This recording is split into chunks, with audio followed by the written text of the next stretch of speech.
Good morning बच्चों। Good morning to everyone. तो सभी बच्चे जल्दी से जुड़ जाएंगे और आज के सेशन को भी शुरू करते हैं। और टॉपिक हमारा डायरेक्शन चल रहा था। सैटरडे को हमने ये टॉपिक स्टार्ट किया था और उसी डायरेक्शन टॉपिक के नेक्स्ट कॉन्सेप्ट को आज और पढ़ेंगे। ठीक, बहुत अच्छा टॉपिक है और ऐसा कोई एग्जाम नहीं बनता जहां से इसके क्वेश्चन नहीं बनते हो। हर एग्जाम में क्वेश्चन देखने को कहीं ना कहीं मिलता ही है इसका। तो कैसे कैसे क्वेश्चन बनेंगे, इसमें थोड़े से लॉजिकल कॉन्सेप्ट को और जानेंगे। और बेसिक समझ लिया था हमने, टाइप नंबर 1 हमने पहली क्लास में समझ लिया होगा और सभी बच्चों ने प्रॉपर तरीके से टाइप नंबर 1 कंप्लीट कर ली होगी बच्चों। ठीक है, अब इसकी टाइप नंबर 2 को समझेंगे, सेकंड कॉन्सेप्ट को बेटा आज जानेंगे। ठीक है बच्चों।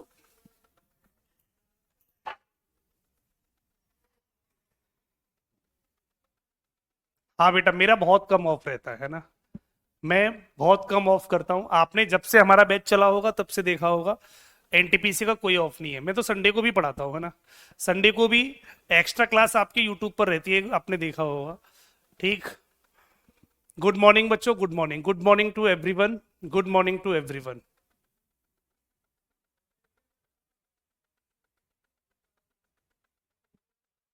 गुड मॉर्निंग बच्चों, गुड मॉर्निंग टू एवरीवन।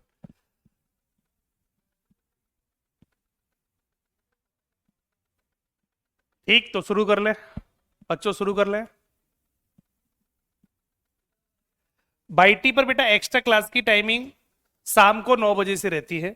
शाम को 9 बजे से लेकर 10 बजे तक, रात को 9 से 10 में आपको डेली प्रैक्टिस कराता हूं। डेली बच्चों प्रैक्टिस कराता हूं। आपने देखा होगा शाम को 9 बजे से लेकर 10 बजे के बीच में डेली वाईटी पे क्लास मिलती है और वो आपकी डेली प्रैक्टिस सेशन चलता है बच्चों, प्रैक्टिस सेशन चलता है। तो उसमें सारे बच्चे जुड़ जाया करो और वहां पर मैं टॉपिक वाइज प्रैक्टिस करा रहा हूं। अभी डायरेक्शन की प्रैक्टिस चल रही है, वहां पे आपका टॉपिक भी डायरेक्शन चल रहा है और डायरेक्शन की प्रैक्टिस हमारी बाईटी पे चलती है शाम को 9 बजे से लेकर 10 बजे तक। तो जो भी बच्चे वहां पर जाके प्रैक्टिस करना चाहता है कर सकता है प्रॉपर तरीके से। सारे बच्चे आ जाया करो बेटा, ठीक है।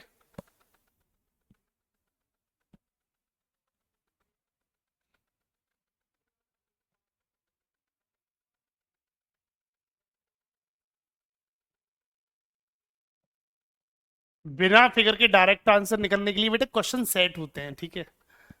कुछ कॉन्सेप्ट ऐसे होते हैं जहां फिगर की जरूरत पड़ती है। मैं अभी डायरेक्ट वो सिखाने की कोशिश करूं तो थोड़ा सा आप कंफ्यूज हो जाएंगे, थोड़ा सा आप कंफ्यूज हो जाएंगे, इसलिए बेसिक से पहले चीजें सीखो।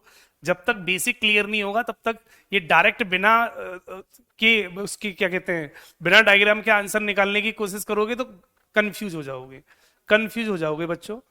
पहले हमें बेसिक चीजें आनी चाहिए। ये लोग वो कर पाते हैं बिना डायग्राम के आंसर, वो बच्चे निकाल पाते हैं जिनका बेसिक बहुत अच्छे से क्लियर होता है।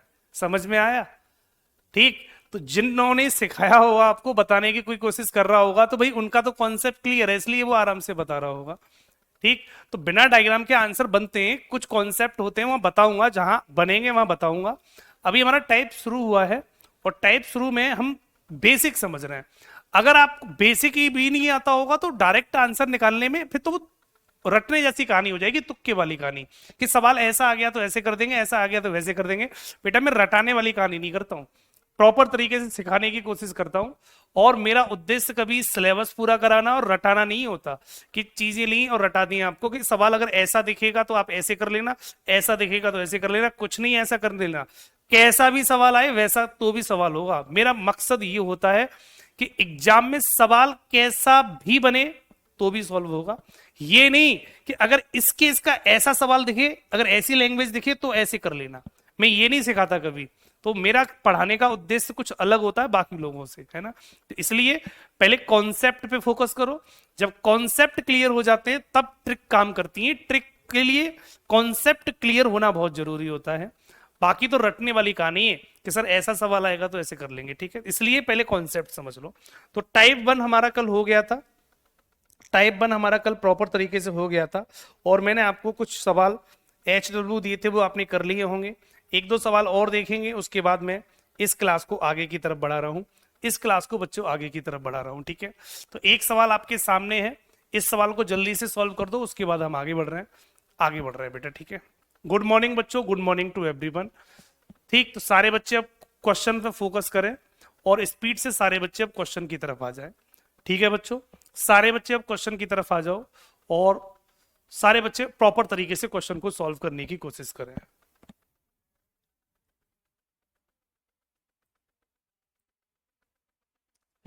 सभी बच्चे जल्दी से इस सवाल का आंसर बता देंगे। इस सवाल का राइट आंसर क्या बनेगा? आपके सामने एक सवाल है और इसका राइट आंसर क्या बनेगा? पिंकी पूर्व दिशा में 600 मीटर की दूरी चलती है। तो जैसे जैसे बोलता जाएगा वैसे करते चले जाएंगे।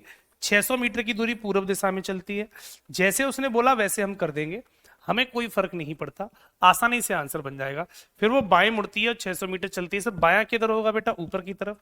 ठीक, 600 मीटर बेटा पूरब में गई थी सबसे पहले, स्टार्टिंग पॉइंट में यहां से। फिर वो बाएं मुड़ती है और पहले 500 चली थी, सॉरी, पिंकी पूर्व दिशा में 600 मीटर की दूरी चलती है, 600 मीटर की दूरी चल गई, ठीक है। फिर वो बाएं मुड़ती है, 500 मीटर की दूरी चलती है, 500 मीटर की दूरी चल गई, ठीक है। फिर वो बाएं मुड़ती है, 600 मीटर की दूरी चलती है, फिर दोबारा बाएं मुड़ती है और 600 मीटर की दूरी चलती है, 600 मीटर में दोबारा फिर वापस वहीं पर आ जाते हैं। और फिर वो बाएं मुड़ती है और 500 मीटर चलकर रुक जाती है, दोबारा बाएं मुड़ती है, बायां यहां से मुड़ेगी लेफ्ट नीचे और 500 मीटर चलकर यहां रुक जाती है, वो इसी पॉइंट पर आके रुक जाती है, ये आके रुक जाती है। तो प्रारंभ बिंदु से कितनी दूरी पर है? तो देखो जहां से चली थी वहीं पर आके लौट आई, उसी पॉइंट पर लौट आई। 600 देखो आमने सामने की बजाय बराबर होती है, 600 ये, 600 ये, 500 ये, 500 ये, और वापस उसी पॉइंट पर आ गई। तो इसका मतलब वो 0 पॉइंट से है, जहां थी वहीं आ जाती है, तो 0 किलोमीटर की दूरी पर होगी। अगर एक सिंपल सवाल होगा तो सवाल बच्चों ऐसे कर लेंगे। अब देखो एक बच्चा इसमें कह रहा था सर इनको बिना डायग्राम के ट्रिक क्या बताओ। मेरे भाई एक बात बताओ, बिना डायग्राम के ट्रिक के जब आंसर निकालने जाओगे, अब ये इतना बड़ा सवाल तो है नहीं कि इसको भी अब अलग से माइंड लगा के सोचना पड़ेगा कि भाई कैसे किया जाए इसको। मेरे भाई ट्रिक वहां काम किया करो, ट्रिक वहां लगाया करो जो सवाल थोड़ा सा बड़ा हो, लॉजिकल हो, परेशान कर रहा हो। तो वहां तो चलो कॉन्सेप्ट सीखने के बाद ट्रिक पे काम करें। अब सिंपल सवाल में भी क्या दिमाग लगाओ। अब ये सिंपल सवाल अगर डायग्राम बनाना सीख गए तो बेसिक तो अपने आप सीख गए बेटा। अगर बेसिक सीख जाएंगे तो सवाल अपने आप बनने लगेगा।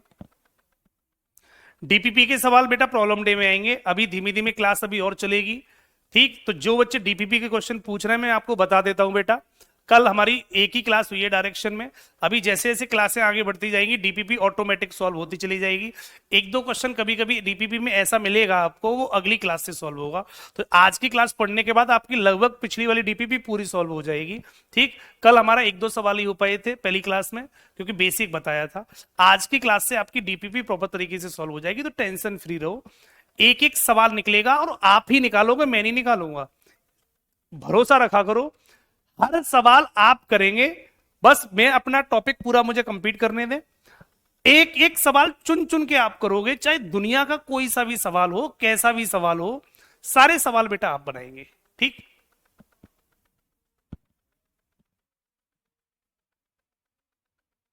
पॉइंट क्लियर है बेटा? सारे बच्चों का पॉइंट क्लियर हो गया? निर्मल तिवारी कहते हैं सर पूरब तो ऊपर की ओर होगी, क्या बात है भैया निर्मल कुमार, आपने तो दिल गार्डन गार्डन कर दिया है। पूरब बेटा इधर होती है, नॉर्थ, ईस्ट, साउथ, वेस्ट, तो बेटा ये होती है पूरब। अब ऐसी इतनी भी वो मत करो भाई, पहली क्लास नहीं पढ़ी इसका मतलब। ईस्ट डायरेक्शन हमेशा इधर होती है, ऊपर वाली दिशा हमेशा उत्तर होती है, नॉर्थ डायरेक्शन होती है। टोटल डिस्टेंस पूछे, अगर कुल दूरी पूछे, कुल दूरी कितनी चला, कुल कितनी दूरी चला, अगर ये पूछता कुल कितनी दूरी चला, अगर सवाल में ये बोल देता टोटल दूरी पूछ लेता तो सबको जोड़ दो, 600 600 1200 और ये हमारी 1000, तो कितनी हो जाती? 2200 हो जाती, 2200 हो जाती बच्चों, ठीक। अगर टोटल दूरी पूछता कि कुल कितनी दूरी कवर की या तय की उसने, तो 2200 होती।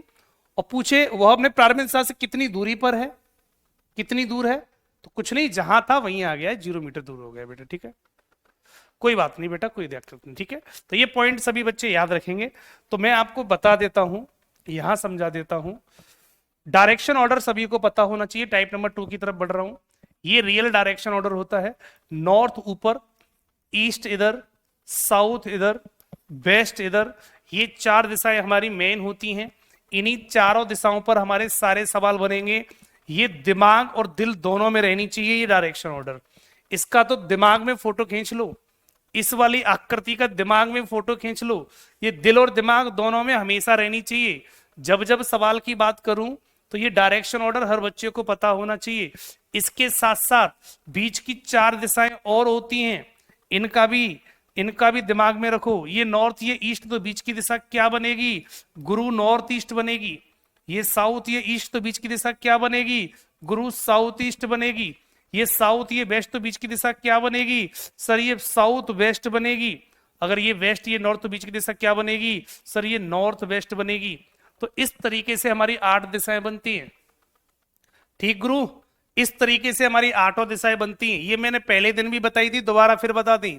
और मैंने आपसे एक वादा लिया था कि बच्चों अगर आपको ये डायरेक्शन सही से समझनी है तो आप डायरेक्शन ऑर्डर को सही से दिमाग में रख लो इसको, और राइट लेफ्ट में गलती मत करना। दुनिया का हर सवाल मैं सही करवाऊंगा, कैसा भी सवाल आ जाए ऑटोमेटिक सही करोगे, अपने आप खुद शुरू करोगे बेटा, ठीक है।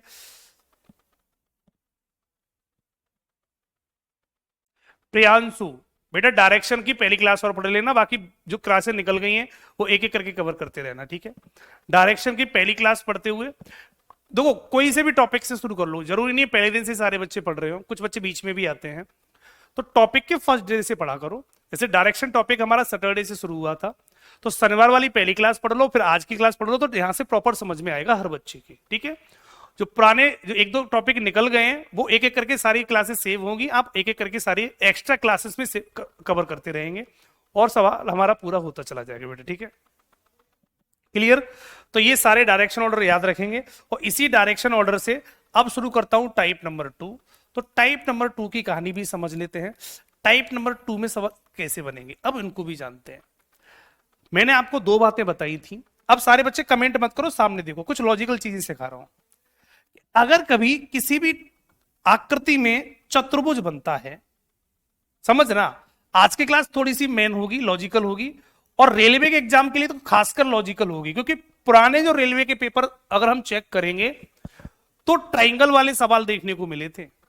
अगर पिछला एनटीपीसी ग्रुप डी को भी चेक करोगे तो जो पिछला एनटीपीसी ग्रुप डी में जो सवाल निकला था वो इस पॉइंट से निकला था, जो अब मैं आज पढ़ाने की कोशिश करूंगा। इसलिए आज की क्लास एनटीपीसी के लिए तो खासकर मेन हो ही जाती है, क्योंकि इस केस का बनने के चांस सबसे ज्यादा होंगे, इसलिए सारे बच्चे इस केस को थोड़ा सही से पढ़ लेंगे। कमेंट करने की बजाय पढ़ने पे फोकस करो, सीखने पे फोकस करो, कमेंट में कुछ नहीं रखा, ठीक है।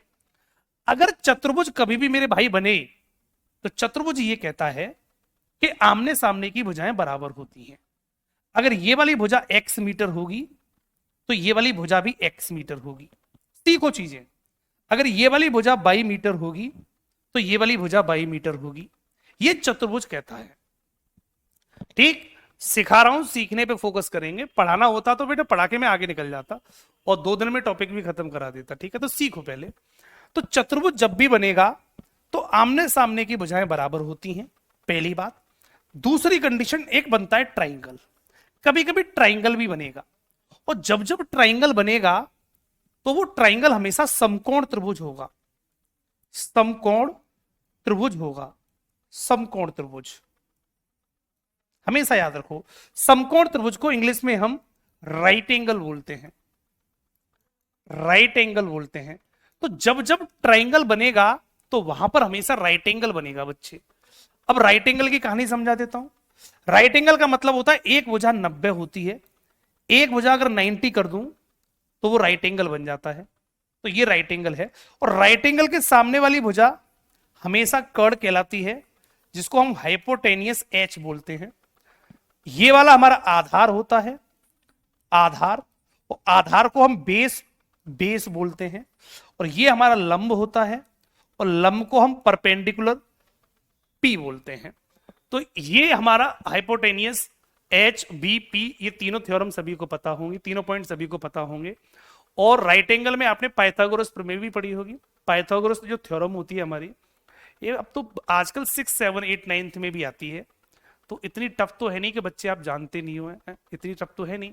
तो आजकल 5वीं क्लास का जो बच्चा होता है उनकी भी बुक में चेक करना, एनसीईआरटी की जो बुकें आती हैं उनमें भी ये थ्योरम मिल जाती है। तो इतनी टफ तो है नहीं जिससे आपको डर लगेगा कर नहीं पाओगे। लेकिन इतनी बात जरूर याद रखो, एनटीपीसी का पेपर में पिछले बार जो पेपर हुआ था, और ग्रुप डी की भी बात बता रहा हूं, सवाल यहीं से बना था, सवाल यहां से बना था। और सीबीटी 2 में सवाल जो बना था, सीबीटी 2 में वो उल्टा सवाल बना था इसका, सेकंड केस का। तो मैं बता दूंगा सीबीटी 2 का सवाल कैसा बना था। सीबीटी 1 में नॉर्मल सवाल था, लेकिन सीबीटी 2 में थोड़ा सा लॉजिकल सवाल आया था वही। और लॉजिकल सवाल होगा तो वही सवाल को थोड़ा सा उल्टा कर देंगे, सवाल लॉजिकल बन जाता है। ठीक है, ठीक बेटा। तो चीजें सीखने की कोशिश करते हैं। तो ट्राइंगल को मैं बना के सिखा देता हूं, ट्राइंगल में बना के सिखा देता हूं। टाइप 2 में ट्राइंगल सीख लेते हैं। तो ट्राइंगल क्या कहता है मैं आपको बता देता हूं, इसकी पूरी थ्योरम बताता हूं। ये रही पूरी थ्योरम बेटा।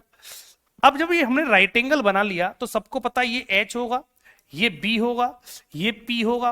बेस का मतलब आधार, पी का मतलब परपेंडिकुलर लंब, एच का मतलब हाइपोटेनियस कर्ड होगा। तो जब भी कभी भी आपको किसी भी ट्राइंगल में कोई सी भी भुजा पता करनी, तीन भुजाएं होती हैं B P H, base, perpendicular और हाइपोटेनियस कर्ड। तो अगर आपको हमेशा याद रखो कभी भी कर्ड निकालना हो, एच निकालना हो, तो उसका कॉन्सेप्ट होता है पाइथागोरस प्रमेय। सभी बच्चों ने पढ़ी होगी, नहीं पढ़ी तो एक बार दोबारा सीख लेते हैं। पाइथागोरस थ्योरम ये कहती है कि आधार का वर्ग और लंब का वर्ग, इन दोनों की भुजाओं का वर्ग कर दो तो कर्ड के वर्ग के बराबर हो जाता है। करण चौधरी, बच्चे पढ़ने पे फोकस करो। ठीक, हाँ बिल्कुल जरूर आएंगे बेटा। और मेरी दुआएं हैं कि आप 30 में से 30 का स्कोर बनाएं। मैं तो सभी बच्चों से यही बोलूंगा, सारे बच्चे 30 में से 30 का स्कोर बनाएं। इससे बढ़िया गिफ्ट मेरे लिए कोई नहीं होगा। आपके 30 में से 30 आएंगे, 30 में से अगर 30 सीबीटी 1 में बनेंगे तो ये दुनिया का सबसे बेस्ट गिफ्ट होगा मेरे लिए है। तब मुझे लगेगा कि मेरी मेहनत पूरी वसूल हो रही है मुझे है। ये दुनिया का सबसे बेस्ट गिफ्ट होगा। अगर आप बेस्ट गिफ्ट मुझे देना चाहते हो तो 30 में से 30 ले आना भैया। ठीक है, तो बीपीएच का थ्योरम समझ लेते हैं। तो जब भी बेटा कभी भी आपके आधार लंब और कर्ड दिए हो तो एच निकालने का कॉन्सेप्ट होता है आधार का वर्ग कर दो और लंब का वर्ग कर दो। इन दोनों के वर्गों को अगर मैं जोड़ दूं, मतलब दोनों में जो भी नंबर लिखे हो उनके वर्ग करके जोड़ दूं तो कर्ड के वर्ग के बराबर हो जाता है। तो फॉर्मूला ये बन जाता है एच स्क्वायर बराबर सर B square plus P square, B square plus P square बन जाएगा। मतलब इसका वर्ग, अकेला इसका वर्ग इन दोनों के वर्गों के योग के बराबर होता है। याद करने की भी कोई जरूरत नहीं है, आप अपने आप समझ जाते हैं बच्चों। ठीक है, ठीक है बच्चों। तो h बराबर यहां से निकाल देंगे तो h बराबर हो जाएगा under root B square plus P square. थोड़ा बहुत तो मैथ भाई आता होगा आपको, इतना तो सभी जानते हैं, क्योंकि भाई वर्ग जब उधर जाएगा तो अंडर रूट चढ़ेगा, अंडर रूट जब इधर आएगा तो वर्ग चढ़ेगा। तो ये तो जानते ही होंगे। अगर ए स्क्वायर बराबर बी है तो ए बराबर क्या हो जाएगा, रूट बी हो जाता है। ये तो सभी को पता होगा। जब स्क्वायर की वैल्यू उधर जाती है तो रूट चढ़ती है, और जब रूट इधर आएगा तो वर्ग चढ़ेगा। अब यहां से मुझे रूट हटाना है तो रूट इधर आएगा तो ए स्क्वायर बराबर बी हो जाएगा। ठीक, इतना तो सभी जानते होंगे। तो h बराबर हो जाएगा under root B square plus P square. यहां से हमने h की वैल्यू प्रॉपर तरीके से निकाल सकते हैं। लेकिन कभी b और p भी पता करने हो तो मैं अलग से बता देता हूं। तो आपने थ्योरम पढ़ी होगी, h स्क्वायर बराबर होता है B square plus P square, B square plus P. इसको बात को याद रखा करो। तो इससे कभी जैसे मान लो कर्ड निकालना हो तो h बराबर root B square plus P square कर दिया। अब किसी किसी सवाल में मान लो कर्ड दिया है, परपेंडिकुलर दिया है, बेस पता करना हो तो b बराबर क्या होगा, तो b बराबर फॉर्मूला बन जाएगा सर, क्या करेंगे p को उधर भेज दो तो b निकल आएगी। तो b निकालनी हो तो p को उधर भेज दो तो क्या हो जाएगा H square minus P square. तो यहां से b बराबर क्या हो जाएगा बेटा under root H square minus P square. समझ में नहीं आए तो कोई दिक्कत नहीं है, जिनको मैथ आती होगी उन बच्चों को समझ में आएगा प्रॉपर तरीके से। और जिनके समझ में नहीं आए तो भी टेंशन नहीं, तो भी हम उनके साथ खड़े हैं, सिखा के तो भी जाएंगे। जो बच्चे उन्होंने मैथ पढ़ा होगा वो इन सारी बातों को बहुत अच्छी तरीके से जानते होंगे। और कोई बहुत सारे बच्चे हमारे ऐसे होते हैं, हमारे साथी, जिन बेचारों को मैथ नहीं आती, मैथ थोड़ी सी कमजोर होती है ना। तो वो बच्चे ये मत सोचना कि ये सब क्या सिखा रहे हैं, ये बीपी कहां से आ गई है। टेंशन मत लो, अगर हम साथ हैं तो कोई सी बी आ जाए, चाहे कोई सी भी पी आ जाए, चाहे कोई सी एक्स आ जाए, चाहे कोई सी वाई आ जाए, सवाल तो भी लगेगा। तो नहीं समझ में आए तो भी कोई टेंशन नहीं, समझ में आ जाए तो बहुत अच्छी बात है। ठीक, अगर मान लो p निकालना हो तो p बराबर भी यही बनेगा under root sir H square minus के B square, H square minus के b कर देंगे तो यहां से हमारी p बन जाएगी। तो ये अलग अलग कॉन्सेप्ट मैंने आपको बना दिए, ये आपको अलग अलग तरीके से इस तरीके से समझने होंगे। लेकिन आपको समझ में ये पढ़ा होगा बचपन में तो सभी बच्चे जानते होंगे, अगर नहीं भी जानते तो भी टेंशन नहीं है, सवाल हम तो भी बनवा देंगे उनका है, सवाल तो भी प्रॉपर तरीके से बन जाएगा। ठीक, तो ये वाली सारी चीजें सभी ने बचपन में पढ़ी होंगी, दोबारा मैंने समझा दी। तो कभी भी अगर आपको कर्ड निकालना हो, ये कर्ड कभी भी निकालना हो तो डायरेक्ट क्या करेंगे, इन दोनों का वर्ग कर देना और जोड़ देना, और उनका जो वर्गमूल आएगा वही कर्ण निकल आता है, वही कर्ण निकल आता है। एक सवाल मैं आपको समझा देता हूं। जैसे मैंने एक सवाल दिया कि एक लड़का अपने घर से उत्तर दिशा की ओर 3 मीटर गया था, फिर वो अपने राइट हैंड पे मुड़ा और 4 मीटर गया, और इस पॉइंट पर आके लड़का खड़ा हो जाता है, यहां पर आके खड़ा हो जाता है। ये खड़ा हो गया बच्चों, ये उसका घर था, और अपने घर से चलते हुए यहां खड़ा हो गया इस पॉइंट पर। बताओ वह अपने घर से कितनी दूरी पर है? बताओ वह अपने घर से कितनी दूरी पर है? तो दूरी क्या बनेगी? सबसे शॉर्ट डिस्टेंस है। घर उसका ये रहा, लड़का यहां खड़ा है, घर से पापा का कॉल गया, बेटा कहां पर हो? बेटा ने कहा सर मैं तो मार्केट में हूं, पापा मार्केट में हूं, घर पे आ जाओ जल्दी से। शादी वाले आ गए आपके, इस लड़के के शादी वाले आ चुके हैं इसके घर पे, और लड़का मैच खेल रहा है बेटा मार्केट में। अब इसने कहा कैसे जल्दी पहुंचूं भाई, शादी वाला मामला है, घूम फिर के जाऊंगा, अगर यूं चल के जाऊंगा तो समय ज्यादा लगेगा, अगर यूं चल के जाऊंगा तो भी समय ज्यादा लगेगा, शादी का मामला है भाई, शादी वाले चले गए तो दिक्कत हो जाएगी है। तो उसने क्या क्या करा, सीधा निकल आया, शॉर्टकट। रोड से आता तो भी समय ज्यादा लगता, तो शादी का मैटर था, लेट होना नहीं था, तो सीधे निकल आया। इससे शॉर्ट रास्ता कोई नहीं हो सकता, ठीक। तो ये दूरी ही इसका आंसर होगी, यही दूरी इसका आंसर है। तो क्या करना है, सवाल कितना भी लॉजिकल बने, कितना भी लॉजिकल सवाल बने, किसी भी सवाल में अगर दूरी पूछे तो 2 पॉइंट याद रखो, पहला और लास्ट दोनों को मिलाने वाली जो लाइन बनेगी वही आंसर होती है। चाहे वो लाइन सीधी हो, तिरछी हो, टेढ़ी हो, मेढ़ी हो, कैसी भी लाइन हो, वही सवाल का आंसर होगी। ये 3 ये 4, तो ये कर्ण पता करना है।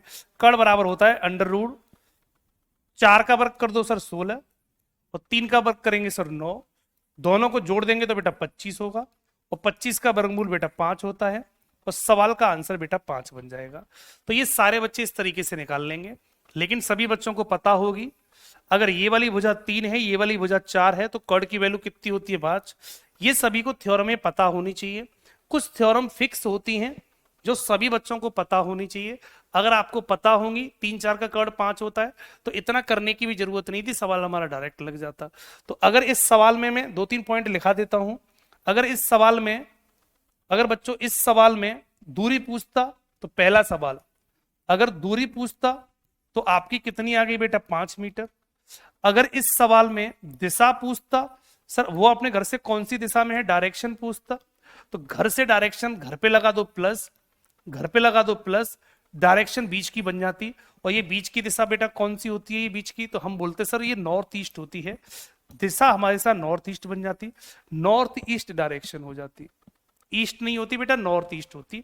घर पे लगा दो प्लस, घर पे लगा दिया प्लस, तो लड़का बीच वाली डायरेक्शन में है, इस बीच की दिशा में।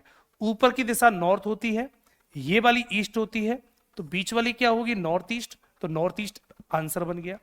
तीसरा सवाल अगर फेस पूछता, फेस, अब उसका चेहरा कौन सी दिशा में है, तो चेहरा पूछता, तो चेहरा के लिए बेटा एंड में यूं चल के जा रहा था, ऐसे चल के जा रहा था, तो चेहरा भी इधर ही होगा, तो फेस उसका ईस्ट में हो जाता और चेहरा उसका ईस्ट में हो जाता। यही तीनों सवाल के आंसर हो जाते हैं। किसी का स्क्वायर नहीं हो तो रूट में वैल्यू लिख देंगे, रूट में लिख देंगे, अभी बता दूंगा। तो इस तरीके से हम प्रॉपर तरीके से बना देते हैं, किसी को कोई दिक्कत? पॉइंट क्लियर हो गया बेटा? तो दूरी 5 मीटर, दिशा नॉर्थ ईस्ट होगी, और फेस यूं जा रहा था तो ईस्ट होगा। अब एक बच्चा कह रहा है सर किसी का वर्गमूल नहीं आए, स्क्वायर वैल्यू नहीं बने, तो कोई दिक्कत नहीं है। मैंने बोला एक लड़का पूर्व दिशा की ओर 6 मीटर गया, फिर राइट हैंड पर मुड़ा और 3 मीटर गया, और यहां पर आके खड़ा हो जाता है। अब वो अपने घर से कितनी दूरी पर है, तो बेटा हमें दूरी पता करनी है, तो दूरी ये बनेगी। अब दूरी ये पता चलेगी, अब ये दूरी निकालनी है, तो ये h निकालना है। तो 6 और 3 का कर्ण तो बनता नहीं है, तो h बराबर फॉर्मूला क्या होता है, h बराबर होता है अंडर रूट 6 का वर्ग कर दो 36, और 3 का वर्ग कर दो बेटा कितना हो जाएगा 9, इन दोनों को जोड़ देंगे तो 36 और 9 कितना हो जाएगा बेटा 45 बनेगा। 36 और 3 का वर्ग 9 होता है, दोनों को जोड़ दो 45 बनेगा। अब ये 45 किसी का वर्गमूल होता है, 45 किसी का वर्गमूल किसी का वर्ग होता है, तो आप बोलेंगे सर किसी का वर्ग नहीं होता।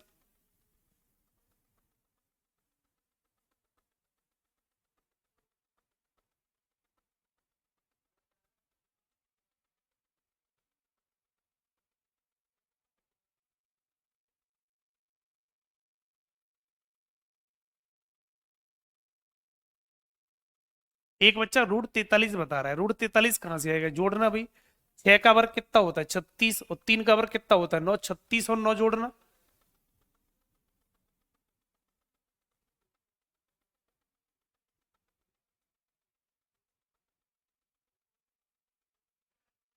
तो 36 और 9 कितना हो गया बेटा? 45 बन गया।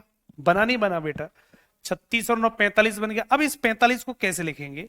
इसको 9 पंजे 45 लिख सकते हैं, 9 पंजे 45 लिख सकते हैं। इस 36 के हमने 45 के फैक्टर कर दिए, 9 पंजे 45 बनेगा। अब 9 तो वर्गमूल होता है ना 3 का, तो 3 बाहर आ जाएगा। तो इसको हम कैसे लिखेंगे?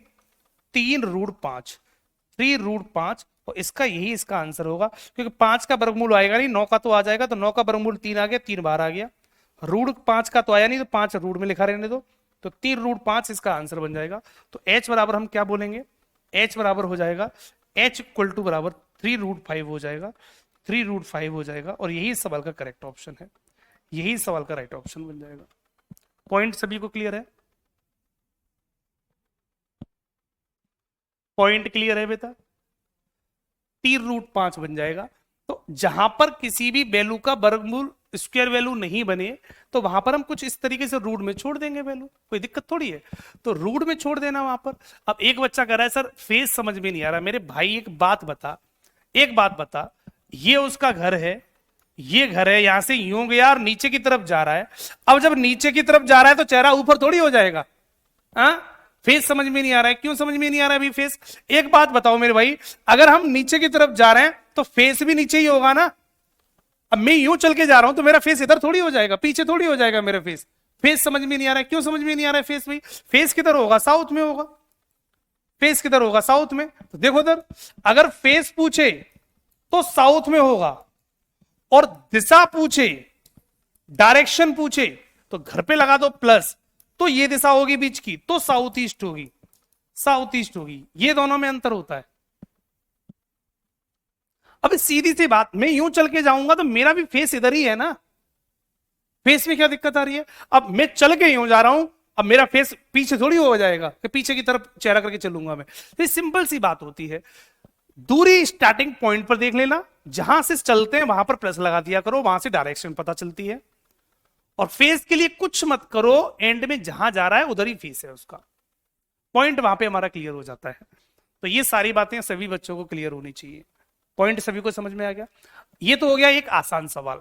लेकिन बच्चों, कभी कभी ऐसा सवाल आ जाता है कि ट्रायंगल नहीं बनता। तो जिस जगह ट्रायंगल नहीं बने, समझते रहो सारी बातों को, उसके बाद आप आराम से करते रहना सवालों को। अगर कहीं पर भी ट्रायंगल नहीं बने तो वहां हम ट्रायंगल जबरदस्ती बनाते हैं। दो केस के सवाल बनते हैं। सिंपल सवाल होगा तो ट्रायंगल बन जाएगा डायरेक्ट, और सिंपल सवाल नहीं हुआ, थोड़ा सा लॉजिकल हुआ, तो ट्रायंगल नहीं बनेगा। ऐसा सवाल आएगा कि ट्रायंगल नहीं बनेगा। तो जिस क्वेश्चन में तिरछी दूरी पूछे और ट्रायंगल नहीं बने, तो वहां पर आप अपनी तरफ से ट्रायंगल बना देना। फॉर एग्जाम्पल, मैंने दिया एक बच्चा अपने घर से, मान लो ये रहा उसका घर, पूरब की ओर 4 मीटर चलता है, फिर अपने राइट हैंड पे मुड़ता है 6 मीटर चलता है, फिर अपने लेफ्ट हैंड पे मुड़ता है, लेफ्ट हैंड पे मुड़ता है और 4 मीटर चलता है। ठीक है, और फिर अपने लेफ्ट हैंड पे मुड़ता है और 12 मीटर चलता है, 12 मीटर चलता है, और इस पॉइंट पर आके खड़ा हो जाता है, यहां जाके रुक जाता है। अब यहां जाके रुका तो फेस नॉर्थ में हो गया ऊपर, सीधी सी बात। भाई मान ले यहां जाके रुक गया, अब पूछे बताओ उसका चेहरा किधर है, तो ऊपर जा रहा है तो ऊपर ही चेहरा होगा, तो फेस तो हो गया नॉर्थ में, बात खत्म होगी। तो फेस की समस्या तो वहीं खत्म हो जाती है। अगर फेस पूछे तो फेस तो नॉर्थ में होगा, क्योंकि जहां रुका होगा उधर ही फेस होगा, उसी साइड में फेस होगा उसका। तो जब लड़का ऊपर की तरफ जा रहा था तो फेस भी ऊपर ही होगा, तो नॉर्थ में तो फेस हो गया। तो फेस की समस्या यहां से खत्म। अगर सवाल में पूछे तो बताओ वो अपने घर से कितनी दूरी पर है, तो दूरी कभी भी पूछे तो दूरी सबसे शॉर्ट डिस्टेंस, अंतिम बिंदु ये रहा, पहला बिंदु ये रहा, दोनों को डायरेक्ट मिलाने वाली जो लाइन होगी यही सवाल की दूरी होती है, यही सवाल की बच्चों दूरी होती है। तो ये दूरी बनेगी। अब ये दूरी कितनी होगी ये बात पता करनी है। तो जब भी किसी सवाल में ट्रायंगल नहीं बने तो मेरे भाई क्या करना है, ट्रायंगल वहां बना देना है।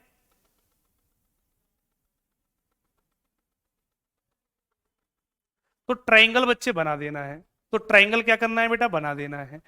जिस जगह ट्राइंगल नहीं बने वहां ट्राइंगल बना दो, बस इतनी सी बात है, कुछ नहीं। जब तक त्रिभुज नहीं बनेगा तब तक बेटा कुछ नहीं होने वाला। तो ट्राइंगल बनाते हैं। तो ये तो हो गया कर्ड, एक भुजा ये, तो एक भुजा इसको भी पूरी मिला दूं तो ये ट्राइंगल बन जाएगा। ये ट्राइंगल बनेगा नीले कलर का, देख लो। त्रिभुज में होती है 3 भुजाएं, ये ट्राइंगल बन गया। और चतुर्भुज कहता है गुरु आमने सामने की भुजाएं बराबर। अगर ये वाली भुजा 4 तो ये वाली भुजा भी 4 होगी। ये वाली भुजा सर 6 तो ये वाली भुजा भी 6 होगी। अब पूरी 12, तो 12 में नीचे वाला हिस्सा ये कितना है, 6, तो ऊपर वाला हिस्सा भी कितना हो जाएगा, 6, क्योंकि 6 और 6 12 होनी है। तो ऊपर वाला हिस्सा भी हो जाएगा सर 6, और हमें इतने हिस्से तक मतलब रखना है। तो परपेंडिकुलर हो गया 6 लंब, ये कितना हो गया बेटा 4 ये, तो ये वाली भी 4 थी क्योंकि ये 4 चला था पहले, तो 4 ये, तो ये पूरी कितनी हो गई सर, ये पूरी हो गई सर 8 हो जाती है। और 8 आधार लंब 6, तो कर्ण कितना हो जाएगा सर 10 हो जाएगा। क्योंकि आप सभी बच्चे जानते होंगे कि 6 और 8 का कर्ण गुरु 10 होता है। नहीं जानते तो अभी लिखा दूंगा सारे पॉइंट। ये सारे बच्चे बात को रट लेना, याद रख लेना कि 6 और 8 का कर्ण 10 होता है। पॉइंट क्लियर है सभी को? 4 और 4 8 ये, 6 वो, और 8 और 6 का कर्ण 10 होता है। तो डायरेक्ट आंसर बेटा 10 आंसर निकलेगा, सीधा खत्म सवाल। डायरेक्शन बताएं, क्या बात है भैया बच्चों, गार्डन गार्डन कर रहे हो अब तो है। डायरेक्शन बताएं। एक बात बता, यहां लिख देता हूं, सजा सजा के लिखना पड़ेगा। दूरी पूछे तो होगी 10 मीटर, ले भाई लिख दी सारी। दूसरी डायरेक्शन पूछे कि वो अपने घर से कौन सी डायरेक्शन में है, तो घर कहां है भाई, ये लिख दिया है हिंदी में घर। बताओ किस में लिखूं, इंग्लिश में भी लिख दूं होम लो, और बताओ किस में लिखूं, उर्दू में भी लिख दूं। अब मुझे तो आती नहीं तो मैंने उल्टा सीधा ऐसे बना दिया, उर्दू में भी लिख दी। ये लो उर्दू भी लिख दी मैंने, उर्दू में समझ लो है। सीधी सी बात, मैं एक बात चिल्ला चिल्ला के बोल रहा हूं, डायरेक्शन हमेशा घर से देखते हैं। तो घर पे प्लस बना दिया। अब जैसे हमने यहां प्लस बनाया तो लड़का किधर खड़ा है, बीच में तो खड़ा है, इस बीच की दिशा में। और ये बीच की दिशा कौन सी कहलाएगी, ईस्ट ये होती है, नॉर्थ ऊपर होती है, तो बीच की क्या होगी, नॉर्थ ईस्ट नहीं हो जाएगी। तो ये नॉर्थ ईस्ट दिशा नहीं बन जाएगी, ये नॉर्थ ईस्ट बन गई, डायरेक्शन नॉर्थ ईस्ट में जाएगी। पॉइंट सभी को क्लियर है?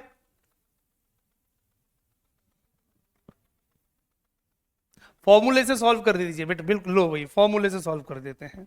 H बराबर होता है अंडर रूट, ये पूरी देखो 4 और 4 8, तो 8 का वर्ग 64 प्लस ये 6, तो 6 का वर्ग कितना हो गया 36, 6 का वर्ग बेटा 36 होता है। दोनों को जोड़ दो तो 64 और 36 100 बनेगा, और 100 का वर्गमूल 10 होता है। 10 इसका करेक्ट आंसर होता है, खत्म सब। 10 कैसे आया, 64 और 36 100, 100 वर्गमूल 10 का होता है, 10 इसका आंसर निकल आया। गुस्सा नहीं हो रहा बेटा, बात ही आप ऐसी पूछ रहे हो है, मैं गुस्सा किसी पे नहीं होता हूं।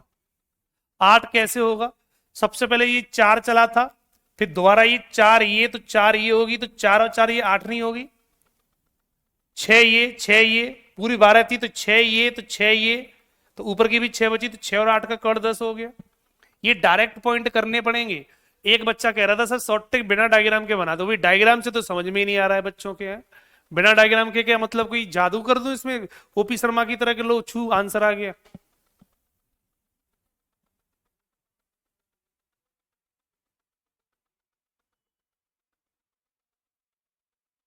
Point clear?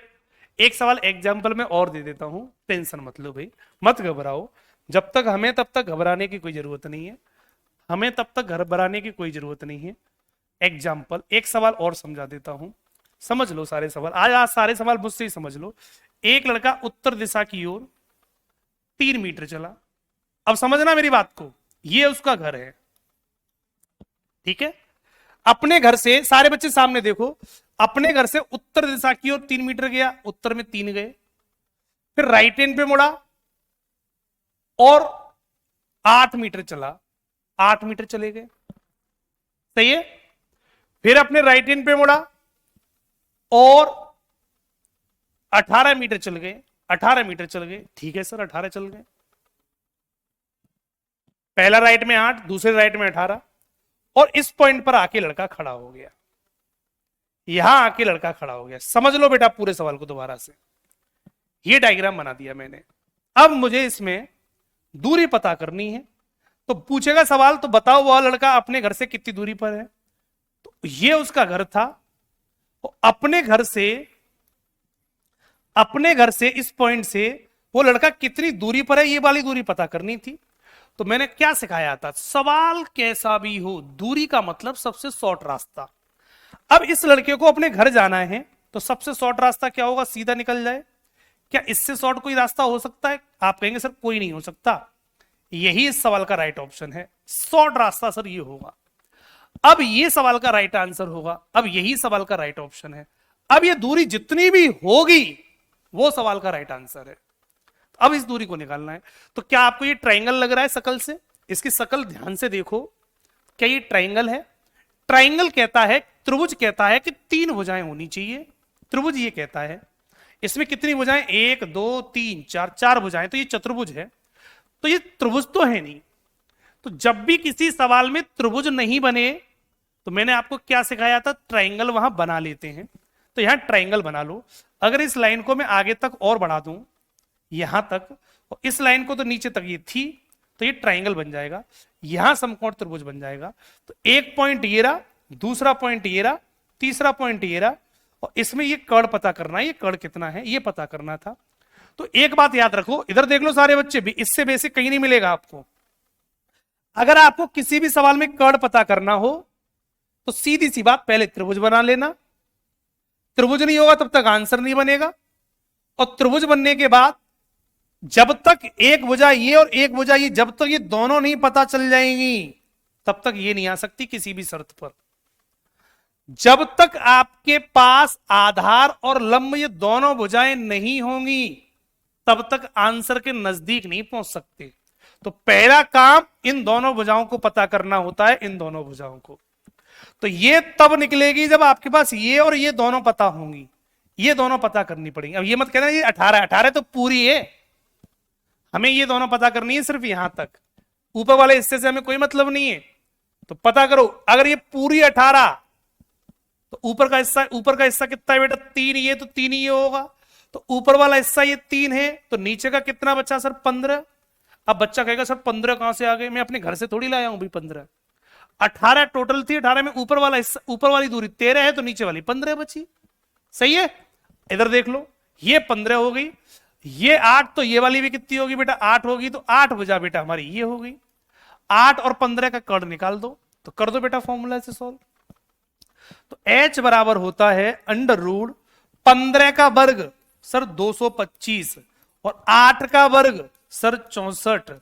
सर दोनों को जोड़ दिया जाए बिना सॉल्व किए, 5 और 4 9, 6 और 2 8, 289, और 289 कितने का होता है, 17 का होता है वर्ग। तो यही सवाल का राइट ऑप्शन। तो h बराबर आ जाएगा 17। इस बात को डायरेक्ट याद रखो। एक पॉइंट और कि अगर आधार और लंब 15 और 8 हो, तो कर्ण की वैल्यू हमेशा 17 होती है, इसको भी याद रखो। तो इस पॉइंट को भी डायरेक्ट सभी बच्चे याद रखेंगे कि आधार और लंब 15 और 8 हो, तो कर्ण की वैल्यू 17 होती है। ट्रिपलेट रूल लिखवा रहा हूं बेटा, अभी लिखवा रहा हूं, थोड़ा बच्चों को सिखा दूं, उसके बाद लिखवा रहा हूं, उसके बाद सारे पॉइंट लिखा दूंगा।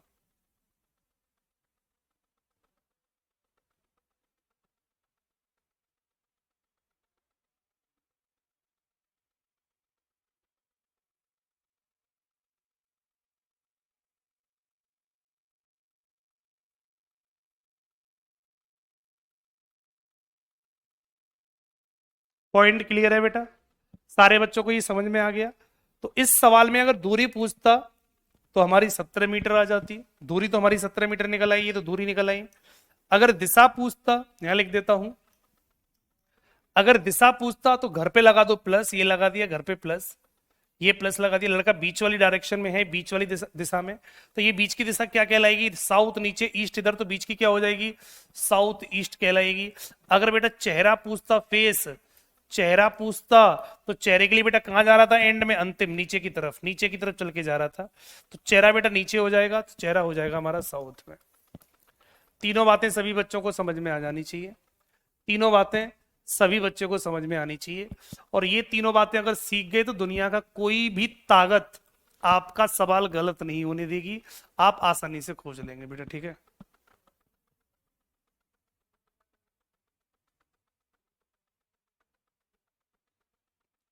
पॉइंट क्लियर है बेटा, पॉइंट क्लियर है। अगर क्लियर हो गया तो भाई सवाल को समझ लो। कुछ ट्रिपलेट फॉर्मूले लिखा देता हूं जो याद रखेंगे सारे बच्चे, ये हर बच्चे को याद होनी चाहिए, बनाना भी सिखा दूंगा। अगर एक आधार लंब 3 4 हो तो कड़ आपको सॉल्व करने की जरूरत नहीं है, डायरेक्ट याद रखा करो, 5 होता है। कुछ फॉर्मूले फिक्स होते हैं जो पाइथागोरस प्रमेय में सीधे सीधे लगते हैं। ये ट्रिपलेट फॉर्मूले बच्चे कह रहे हैं सर लिखवा दीजिए, तो मैं कुछ पॉइंट लिखा रहा हूं, जितने यहां लिखा रहा हूं ये हर बच्चे को याद होने चाहिए, और इन्हें निकालने का कॉन्सेप्ट भी समझा दूंगा, ठीक। अगर किसी भी सवाल में आधार लंब 3 4 हो तो कड़ 5 होता है, और समझ लो किसी भी सवाल में आधार लंब 6 और 8 हो तो कड़ बेटा 10 होता है, कड़ बेटा 10 होता है। किसी भी सवाल में आधार और लंब 5 और 12 हो तो कड़ की वैल्यू बेटा 13 होती है, कड़ की वैल्यू बेटा 13 होती है। ये बात सभी बच्चों को पता होनी चाहिए। 3 लिख दिए, ऐसे ही मैं बहुत सारे लिख दूंगा। और इससे बढ़िया एक बात और, बस देखते रहना, ये लिखने ये तो याद करने पड़ेंगे, मैं आपको एक तरीका भी बताऊंगा जिससे आप निकाल भी सकते हो, बड़ी बड़ी वैल्यू भी निकाल सकते हो। छोटे छोटे तो चलो याद हो जाते हैं, कोई दिक्कत नहीं।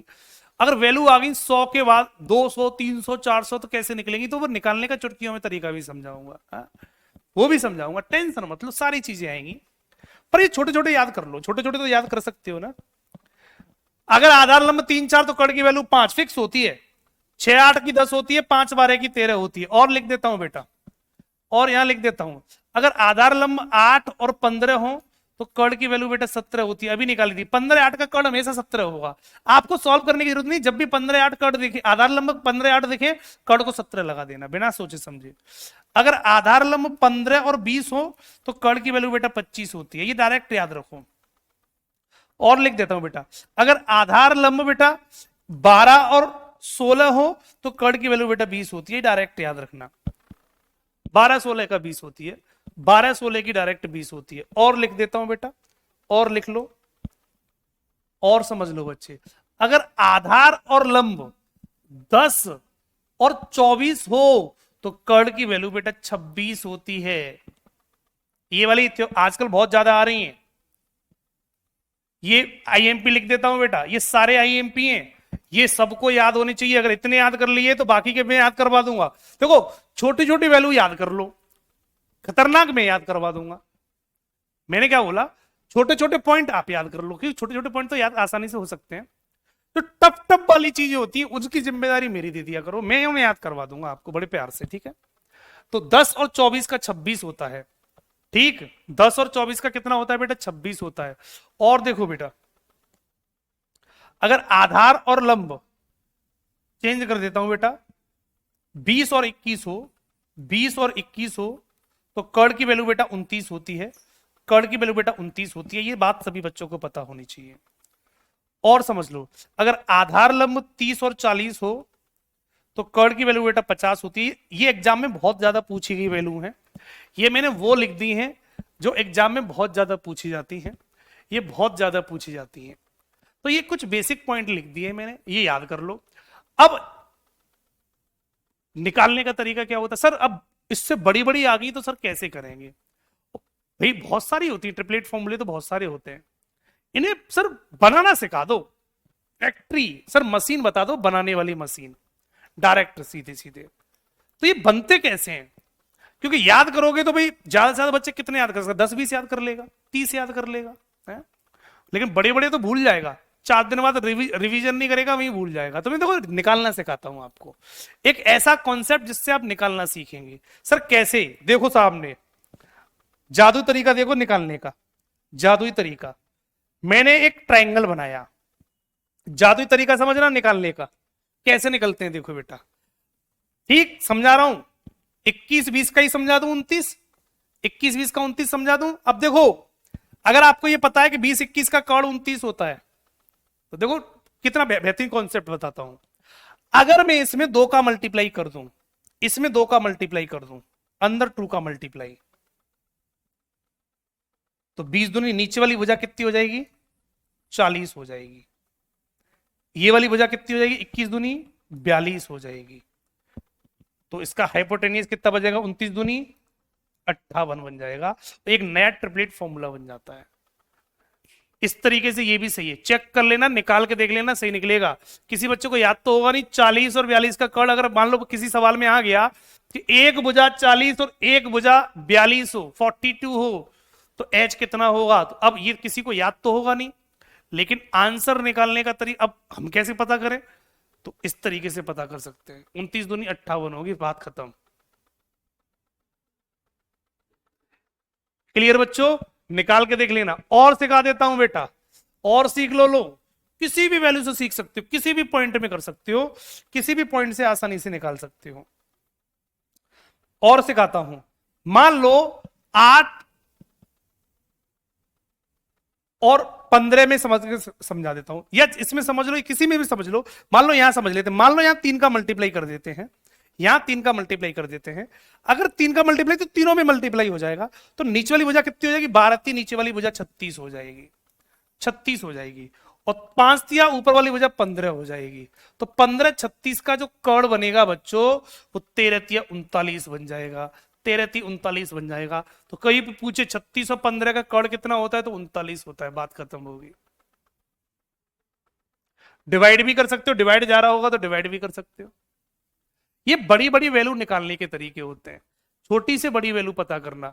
अब किसी को बड़ी वैल्यू आ गई तो किसी को पता तो होगी नहीं। पिछले में अभी यूट्यूब पर एक क्लास ले रहा था, उस क्लास में ये आ गई थी, ये वाली वैल्यू आ गई थी। अब देखो कैसे पता करते हैं, आगे समझा देता हूं। एक वैल्यू आ गई थी ये वाली, कि अगर ये वाली भुजा 290 हो, ये वाली भुजा 290 ये थी, सॉरी ये वाली भुजा आई थी। अगर ये वाली भुजा 200 हो और ये वाली भुजा 210 हो, तो उसका कर्ण निकालने को आ गया था, कर्ण कितना होगा। अब इतनी बड़ी किसे वैल्यू याद है?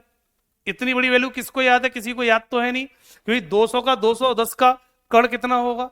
तो ये कहां से बना है? देखो यहां से बना है। अगर ये भुजा 20, ये 21, तो 20-21 का कर्ण कितना होता है? 29 होता है। अब इसमें 10 का मल्टीप्लाई कर दो, तो नीचे वाली भुजा 20 की 200 होगी, ये वाली भुजा 21 की 210 होगी, तो वो 29 की कितनी हो जाएगी? 290 हो जाएगी। खत्म सवाल। तो जिन बच्चों को ये सिंपल सिंपल पॉइंट पता होंगे, वो बच्चे इन सवालों को डायरेक्ट पता कर लेंगे। इस तरीके से हो गया सवाल। और देखो, और देख लो बेटा, मैंने बोला अगर ये वाली भुजा 39 है, ये वाली भुजा 39 है, तो कैसे दिमाग लगाते हैं। अगर ये वाली भुजा 39 है, तो 39 किसके मल्टीपल में आ रही है? तो सभी बच्चे जानते हैं 5 12 का 13 होता है, 5 12 का 13 होता है, ये बात सभी बच्चे जानते हैं। तो अगर ये वाली भुजा 13 होगी, तो 13 के मल्टीपल में 39 आ रही है, आ रही है नहीं आ रही है? 13 3 39 होता है, तो इसका मतलब यहां गुणा कितने का हुआ है? 3 का। गुणा कितने का हुआ है बेटा? 3 का। तो 13 तिया 39, इसका मतलब 5 ये 15 रही होगी, और 12 तिया ये 36 रही होगी, तो 15 36 का कर्ण 39 बन जाएगा। तो ऐसे हम किसी भी पॉइंट का आसानी से पता कर सकते हैं। कोई सी भी वैल्यू हो, हर किसी नंबर का इसी तरीके से आइडिया लगा सकते हैं।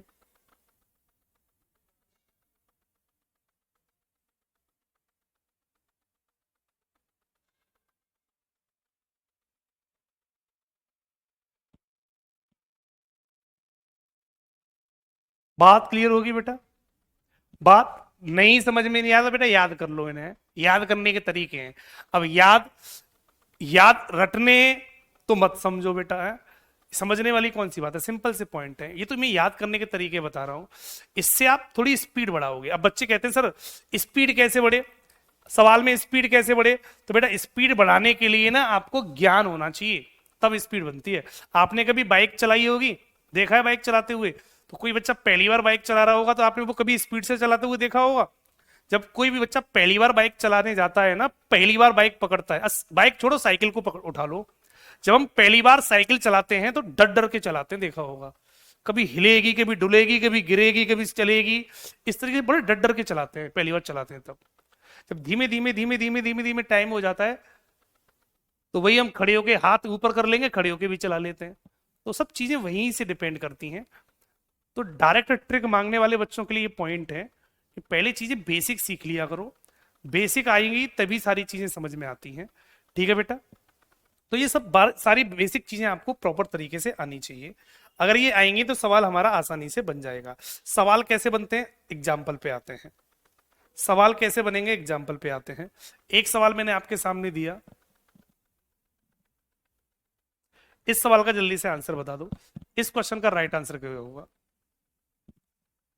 इस सवाल का, दीपक 20 मीटर उत्तर दिशा में चलता है, तो बेटा 20 मीटर उत्तर में चले गए, ये रे देखो। फिर वो बाएं मुड़ता है, 40 चलता है, बाएं मुड़ता है बेटा 40 चल गए, ठीक है सर। फिर वो बाएं मुड़ता है और 20 मीटर चलता है, फिर दोबारा बाएं मुड़े सर नीचे और 20 मीटर चल गए सर, ठीक है सर, ये आ गया। इसके बाद वो दाएं मुड़ता है और 20 मीटर चलता है, राइट किधर होगा बेटा, इधर, और 20 मीटर चलता है, 20 मीटर में यहाँ आ गए और इस पॉइंट पर आके खड़ा हो जाता है, ठीक है। प्रारंभ बिंदु से कितनी दूरी पर है, तो ये चतुर्भुज बनना है बेटा, ये एक चतुर्भुज बनना है। और चतुर्भुज में कुछ नहीं करना, सीधे सीधे आमने सामने की भुजाएं बराबर होती हैं। अगर ये वाली भुजा 40 होगी तो ये वाली भी 40 होगी, 40 ये 20 ये, टोटल कितनी हो जाएगी 60। और यही सवाल का राइट ऑप्शन है। तो चतुर्भुज बने तो सवाल में कुछ नहीं करना, चतुर्भुज बने तो सवाल में कुछ नहीं करना, सवाल अपने आप बन जाता है, सवाल बच्चों अपने आप बन जाता है। ट्राइंगल वाले सवालों के लिए मैंने आपको कॉन्सेप्ट पहले से ही बता दिया है बच्चों, ठीक है। तो एक ट्राइंगल वाले सवाल देख लेते हैं।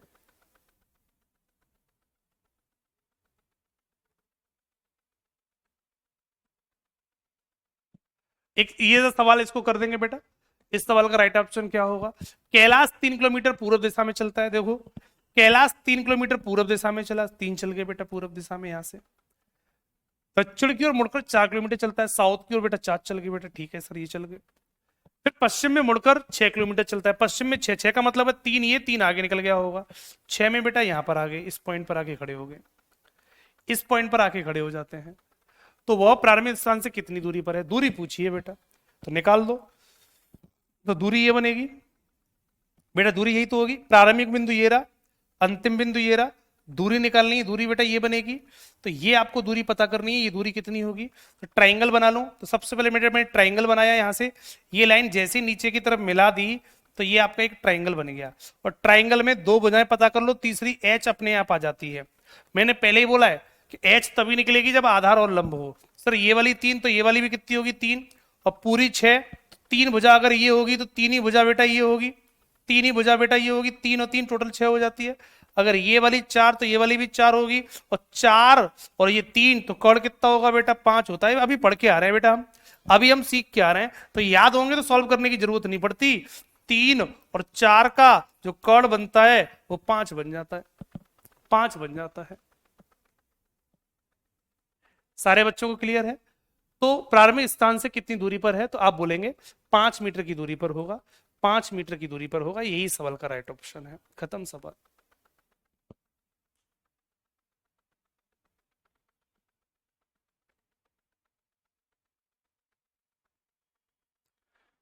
नॉर्थ का बायां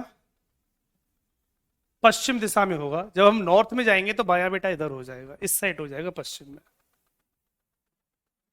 अरे किलोमीटर मीटर कुछ भी कर लो, उससे कोई फर्क नहीं पड़ता, किलोमीटर कर लो, इस बात से कोई फर्क नहीं पड़ता।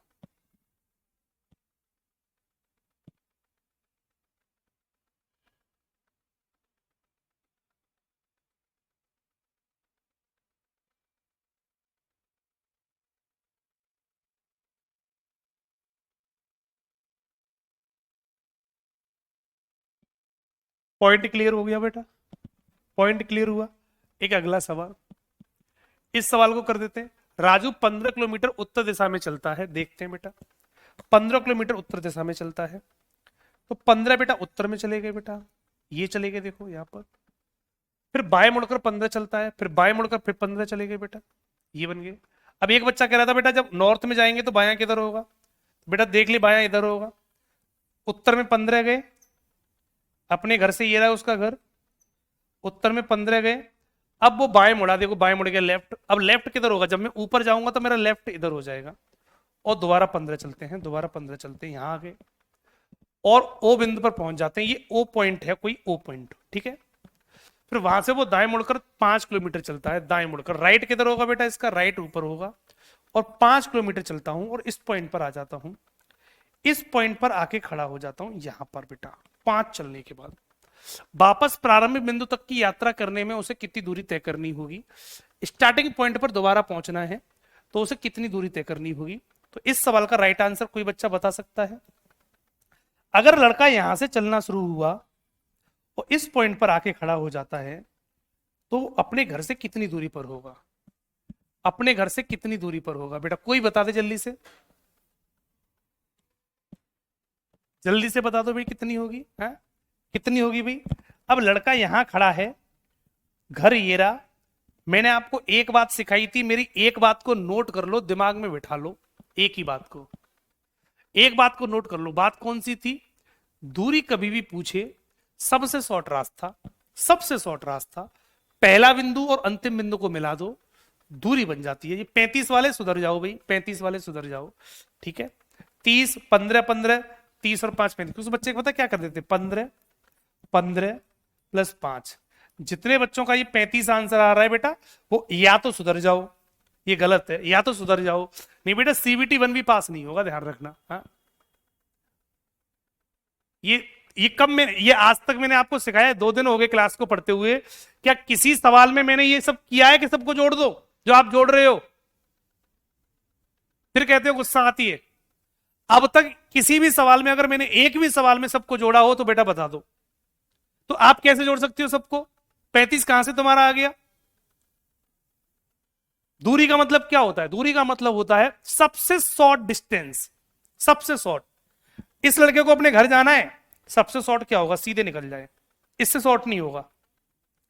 ये वाली दूरी निकालनी है सर, ये वाली दूरी, ये दूरी कितनी होगी ये वाली पता करनी है। इस दूरी को पता कर लेते हैं। तो इस दूरी को जैसे ही पता करेंगे हमारा आंसर बन जाएगा। अब दूरी कैसे पता चलेगी?